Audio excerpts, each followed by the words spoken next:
Hi WC, I'm presenting my Ignite narrative on the health dangers ballet dancers face as a result of the unhealthy living standards they are forced to live by.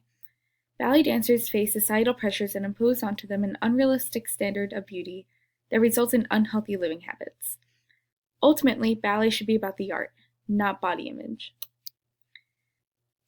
I have danced ballet for 15 of the 18 years I've been alive. That is exactly 83.33333% of my life. It's the same percentage of people who said they would like Barney Stinson if they had met him according to a poll done on the television series How I Met Your Mother. Now, I'm not alone when I say I have dedicated 83% of my life to dance. Most students aspiring to become professionals, and the professionals themselves dedicate a lot more than that. The business is highly selective in who it chooses to become a professional, requiring a lifetime worth of training for that short decade or two of being a company member. They must have a certain body type, technique, and expression. A total package.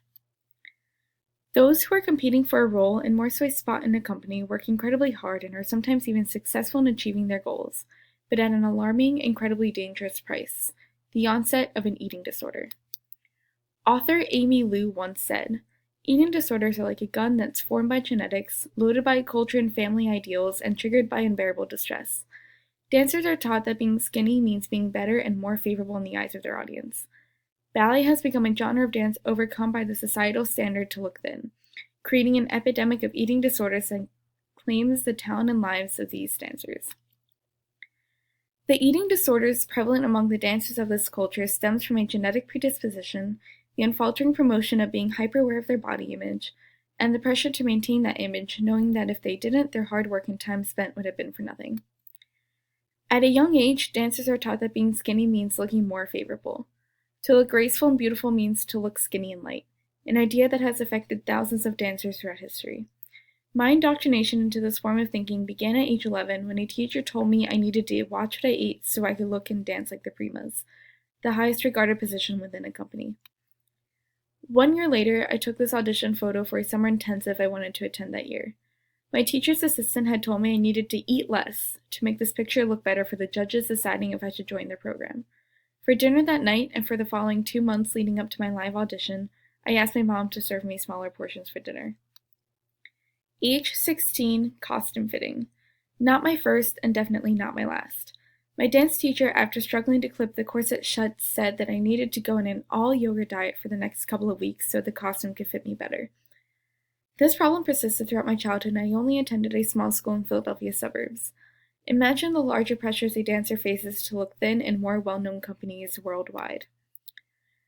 There is a common misconception within this culture that keeping your weight down will make you a better dancer, making thinness a concept closely associated with beauty. They say you need to keep a slender physique so your partner can lift you better, so your costumes fit your body better, all in an attempt to convey a type of lightness, to look like you're floating on stage, a type of aesthetic created for this culture. The slender physique is what companies typically hire. If you don't have that preferred body type, you don't get hired. Furthermore, if you don't maintain that preferred weight, you get fired. For example, a friend of mine dancing for Pennsylvania Ballet was asked to lose 10 pounds in 1 week because she looked too heavy for her part. If not, they would give it to someone else. Mind you, she was 5'6" and weighed 110 pounds. This is how dancers get eating disorders such as bulimia and anorexia, because there is such a high pressure to stay skinny, to stay in the world they have dedicated their lives to. Furthermore, ballet embraces sameness among the dancers and their bodies. Although everyone's bodies are different, companies only hire people of the same body type. In schools, students wear the same uniform consisting of leotards and tights, an outfit that lays tight on your body and brings out any flaws that you may have. You are asked to perform the steps in unison. Classes and rehearsals are held in studios with mirrored walls. This pressure to look the same as others conditioned me to find flaws in my body because I was always comparing myself to how others looked and danced. Dancers are already conditioned to be perfectionists, to dance to the best of their ability. Dancers, including myself, spend most of their time in the studio looking at themselves in a mirror, often comparing their weight to others, fueling this need to look thinner, creating an internal, invisible competition to be the best in the room.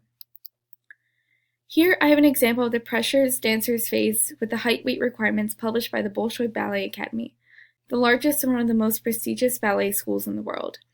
If you're 5'2" or as tall as me, you would need to weigh between 80 and 82 pounds if you wish to continue dancing at the school as a foreign student. 5'4", 92 pounds, 5'5", 98 pounds, 5'7", 103 pounds. No wonder why so many dancers acquire eating disorders. With that in mind, studies prove that dancing ballet requires as much physical strength as it takes to play in the NFL. One study conducted by the University of Hertfordshire reveals that the overall fitness of ballet dancers is greater than that of international swimmers. If it requires that much strength to dance ballet, why are we forcing this unhealthy lifestyle onto the dancers? I look back at the young dancers attending my studio now, and they face the same problem I faced, being told at a young age that it is okay to eat less for their betterment as dancers. I say this needs to end. Author Stacey Waite said, "I teach to make the world more bearable, which means for me to make readings of the world more clear so that I might live more safely and more possible inside it." Waite is promoting queer theory, the idea that allows people to adopt multiple ways of thinking beyond their usual way of perceiving things. Instead of promoting the unhealthy weight loss of their dancers, companies should promote healthier thinking, hiring people of a healthy understanding, and finding leaders open to different multiplicities of thinking and reacting to make life more bearable for the dancers. Not all hope is lost. Principal dancer Misty Copeland is a prime example of a ballet dancer breaking away from this pressure set by society. Instead of promoting unhealthy weight loss, she promotes a healthy living full of strength, grace, and beauty, a beauty that inspires dancers worldwide. Another group promoting the idea that anyone of all body types should be able to dance ballet are the Sugar Plump Fairies, a group of women on television promoting the idea that ballet can be for everyone, and more so, that people don't need to fall into unhealthy eating habits to be able to live out their dreams as dancers. I have spent 83% of my life dancing ballet, 83% of my life dedicated to a culture promoting unhealthy living standards for athletes needing the nourishment and strength to dance the best they possibly can. With my efforts, I hope to promote a queer type of thinking surrounding this culture to create healthier traditions and restore beauty into this art form again.